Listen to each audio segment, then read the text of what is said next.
When it comes to the most iconic tank engines of all time, there are two safe candidates to choose from. The blue one, or the Great Western Pannier Tank engine. Sorry, Ivor. The Great Western Pannier Tank engine, as a design, lasted over 100 years, receiving incremental updates, changes, and new classes in a kind of antediluvian equivalent of a new iPhone. That longevity and recognisability, as well as their widespread use, in the British Railways era at least, has made them a staple of railway history and also preservation. The 5700 class, the most numerous of the preserved panniers, will be around for many years to come. Many model panniers have been seen over the years, but the 5700 has been stumbling along on a tooling suite that dates back to the mainline days, and has only received incremental upgrades, like its real-life counterparts. Bachmann still churns this model out at modern prices, but now there's finally an updated model from the crafty, cool hands of the experts at Accurascale. I'm expecting leaps and bounds in terms of improvements, not just because of the fresh tooling, but also because the new model cost me £140 from Rails of Sheffield. A decent Bachmann Pannier Tank can be picked up second hand for about £50, so are the advances of the Accurascale one noticeable for a nearly extra £100. It's £40 more than a newly produced Bachmann Pannier at the retailers, so it's an important question. My choice of pannier wasn't difficult. I wanted 7714, as preserved at the Severn Valley Railway, and Accurascale has delivered, in another very big box. 7714 is in British Railways black, with the early emblem and is product code ACC2877. Inside was the little instruction leaflet covering how to unpack, use and clean the key components of the engine, as well as remove the body and fit cab crew figures. A second tastefully designed booklet detailed the prototype to an impressive depth, but it is made of incredibly thin paper, so unfortunately felt rather cheap in the hand. What's not cheap are the separate accessories. There's lamps, piping, and etched number plates, smokebox door plates, and shed plates. A fine set of tweezers were also thrown in for good measure. I've never had an engine that comes with tools before, so this was certainly a surprise. On to the main event, and here is the Pannier Tank engine itself. The livery is a plain and simple unlined black, with some nameplates and crest details printed on in fine, clean fashion. And for the first time in, I think ever, we have a tooling that represents the version without the top feed piping. That's what I was after, and Accurascale have saved me the job of trying to carve them off of a Bachmann model. The fit of the dome, which has straight, parallel edges even at this scale, is much better than we saw on Rapido's J52, and the top of the tanks have separately fitted caps. The wheels are RP25-110 profile ones, whatever that means, but I'm more distracted by that wonderful inside motion and the other detailing on the running board. The toolbox, grab rails and piping all look as finely modelled as the more important parts of the engine. The wire handrails and sandpipes are modelled to a scale width, but this leaves them feeling rather vulnerable and fragile, so we'll see if scale width still means robustly built. The front buffer beam comes with pre-fitted coupling hooks, brake pipes, sprung metal buffers and lamp irons. But the most interesting feature at the front of the model is the magnetically removable smokebox door, which gives access to a slot-mounted Next 18 decoder socket. The magnets are incredibly strong and will pull the smokebox door back into position from about a centimetre away. This feature also means fitting those etched smokebox and shed plates is much less fiddly than it otherwise would be. My only gripe is that the numbers look too scrunched together compared to the ones on the real engine, which is something rather noticeable, and I'd expect Accurascale to get that perfect. Quality elsewhere though is looking pretty good.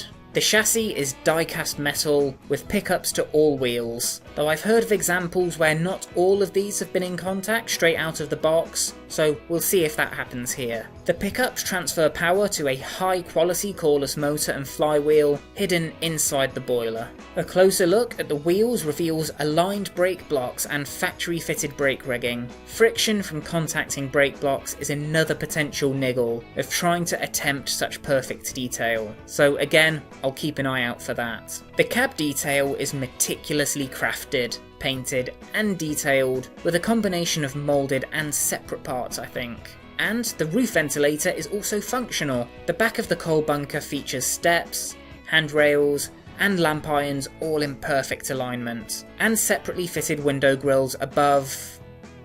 I'm not going to mince words, that's a pretty shite coal load.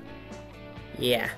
Underneath we can see that there's no details between the wheels except for brake rigging, and what I assume is the speaker housing. This comes with 2 sugar cube speakers. Tension lock couplers are fitted in NEM pockets, as one would expect, and that pipe running from the coupler along the running board is the injector overflow, as it features on this version of the preserved engine. On the scales, the Accurascale pannier comes in at 201 grams, which is 18 grams less than the website's quoted weight. A few grams out of that would be understandable, but almost 20 grams had me raise an eyebrow. The new pannier is also only 9 grams more than Bachmann's pannier, so there's really not much in it in terms of weight. I was expecting a starker contrast than that. The back-to-back wheel gauging came in at 14.4 to 14.5mm, which is spot on.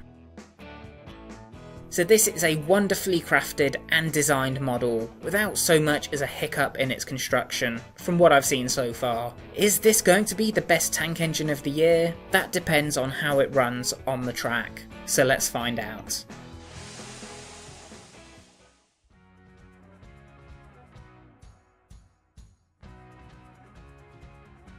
Straight out of the box, the slow crawl startup on this has to be the best I have ever seen from a model engine. Oh, slight stall. Off it goes again. The slow running here is nice, smooth, controlled, and just astonishing. You can really run it at the absolute minimum speed.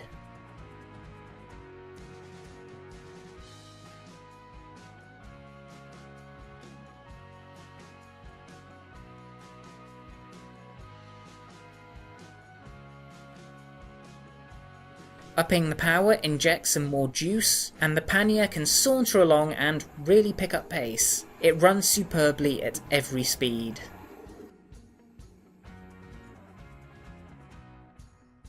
There is a twin LED pulsing / steady firebox flicker installed, which does shine much more widely than I expected, but it doesn't seem to pulse on DC / analog. Time to test this over some points. And that was a flawless run going forwards.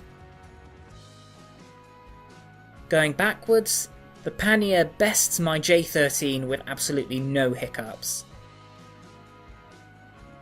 Baseboard joins as well posed no issues, and from what I can tell, there are no problems with the pickups on my example. Time for a test run around the circuit, with that impressive slow start again.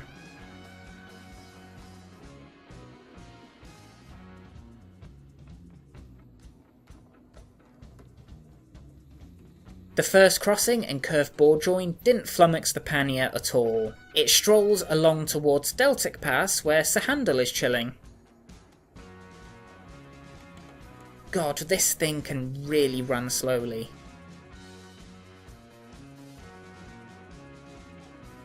The pannier brings itself home over the second curved board join and the second crossing in a cool, collected fashion. That slow speed running was astonishingly impressive, which makes me all the more curious about what scale speed the pannier was actually going at while it was moving on the tracks. To work that out, I'll bring in my train racing driver.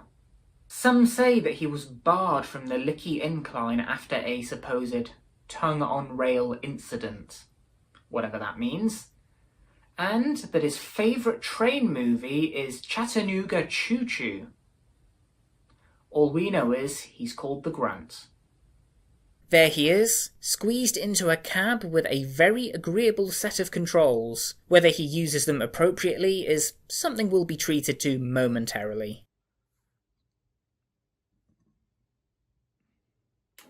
And off they go at a bit of a brisker pace than I was expecting for 50% power. The Grunt clears the first baseboard and heads on to Deltic Pass. There's been no Accurascale accidents here today, so they head round past the farm onto the final board, where they neatly saunter across the line. For comparison, here is the old Bachmann Pannier. They're off at a notably faster pace.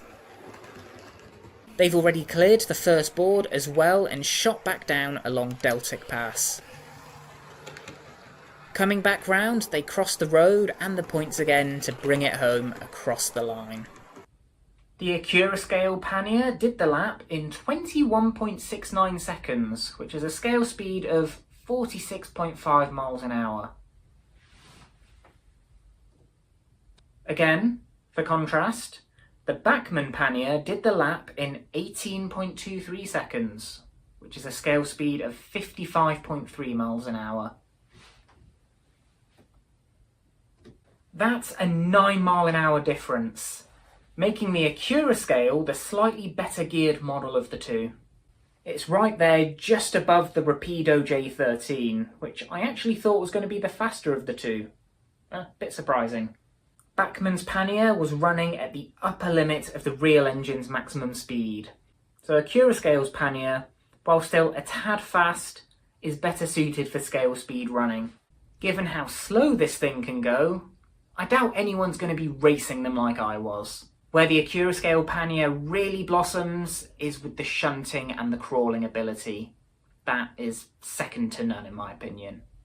Time to test the couplings. I've put together another 7 Valley themed passenger train, comprising of my new LMS Corridor Third and an LNER teak brake coach.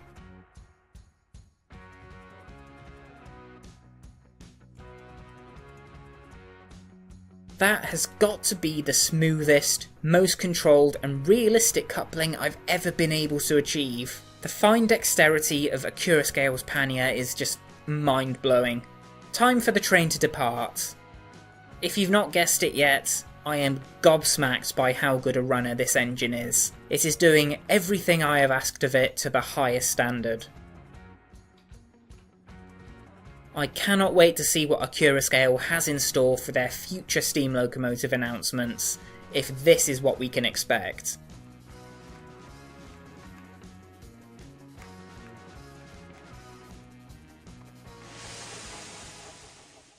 On to my final verdict. Decoration. This is a very simple livery compared to some that I've looked at recently, but it is well executed for what it is. I spied no issues with it, so this is a quick and easy thumbs up from me on decoration. I'm definitely happy with it.